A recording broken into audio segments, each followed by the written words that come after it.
السلام علیکم ورحمۃ اللہ۔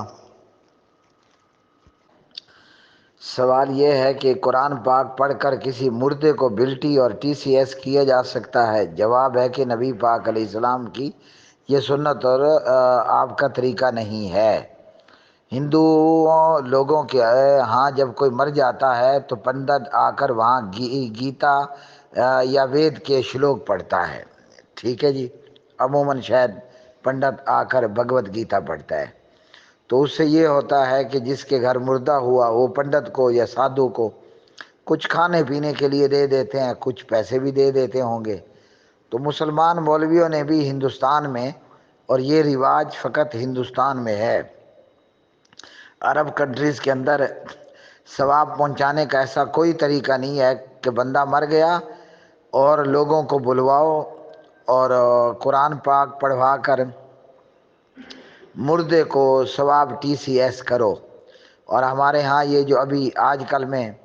حضرت مولانا طارق جمیل صاحب کے بیٹے فوت ہوئے، عاصم جمیل، خودکشی کر کے، تو طارق جمیل دیوبندی جماعت سے اس کا تعلق ہے، اور اس نے بھی ایک دن یا دو دن بعد قرآن خوانی کا جو ہے وہ باقاعدہ ایک بہت بڑا انتظام کیا۔ تو یہ ایک بدعت ہے جی، اور یہ بدعت عرب کنٹریز کے اندر آج بھی نہیں ہے، وہ سعودیہ ہو، مکہ مدینہ ہو، عراق ہو، شام ہو، مصر ہو، لبنان ہو، ہاں جی، فلسطین ہو،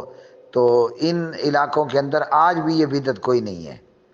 تو ہندو سادھو یا ہندو پنڈت مرنے والے پر جا کر گیتا یا وید کے شلوک پڑھتے اور انہیں کھانے پینے کو مل جاتا، تو ہندوستان میں موجود مسلمان مولویوں نے دیکھا کہ پنڈت کی پانچھوں گھی میں ہے اور سر کڑھائی میں ہے، تو انہوں نے کہا ہم بھی تجربہ کر لیتے ہیں۔ تو پنڈت نے گیتا پڑھی اور یہ مسلمان مولوی لوگ یہ آ کر قرآن پاک پڑھ لیتے ہیں، تو یوں جی قرآن پاک پڑھا اور مردے کو بلٹی کر دیا، ٹی سی ایس کر دیا، یا آج ڈیجیٹل زمانہ ہے، واٹس ایپ کر دیا۔ تو ثواب پہنچانے کا یہ طریقہ میڈ ان انڈیا پاکستان ہے، یہ جناب محمد رسول اللہ صلی اللہ علیہ وسلم کی سنت نہیں ہے۔ ہاں اس میں اتنا ہوتا ہے کہ جب آپ کسی مردے کی کل خوانی کرواتے ہو یا مردے کو قرآن پاک پڑھ کر کے ثواب واٹس ایپ کرتے ہو تو مردے کا تو کوئی فائدہ نہیں ہوتا، لیکن جو لوگ اس محفل میں شریک ہوتے ہیں کھا پی کر ان کا فائدہ ہو جاتا ہے، اور مولانا کو جو جوتا کپڑا یا پیسے دیے جاتے ہیں تو مولانا کے گھر کا کچھ فائدہ ہو جاتا ہے، آپ کے مرنے والے مردے کو ذرہ برابر بھی اس طرح کا کوئی ثواب نہیں پہنچتا، کیونکہ یہ پیارے نبی محمد الرسول اللہ صلی اللہ علیہ وسلم سے نہ قولا نہ فعلا نہ تقریرا ثابت ہے۔ پیارے نبی صلی اللہ علیہ وسلم کی زندگی میں ہی آپ کی 3 بیٹیاں وفات پا گئیں، ٹھیک ہے جی۔ سیدہ زینب تھی، سیدہ ام کلثوم تھی، سیدہ رقیہ تھی، صلوات اللہ وسلام اللہ علیہن اجمعین۔ اور نبی پاک علیہ الصلوۃ والسلام کو اللہ سبحانہ و تعالیٰ نے 3 بیٹے بھی عطا فرمائے تھے، 3 بیٹے، تو تینوں بیٹے نبی پاک علیہ السلام کی زندگی میں وفات پا گئے۔ اسی طرح آپ کی بیویاں وفات پائیں، جیسے حضرت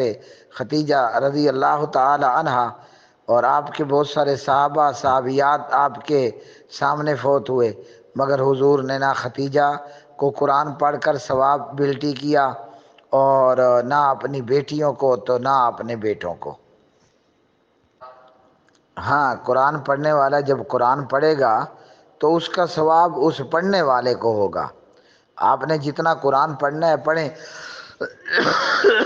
قرآن اللہ کا کلام ہے، قرآن اللہ تعالیٰ کا ذکر ہے، تو جب آپ قرآن پاک پڑھ لیں اور سپارہ ٹھپ لیں تو پھر ہاتھ اٹھائیں اللہ سبحانہ و تعالیٰ کی بارگاہ عزت و جلال میں، زندہ مردہ سب کے لیے دعا کریں،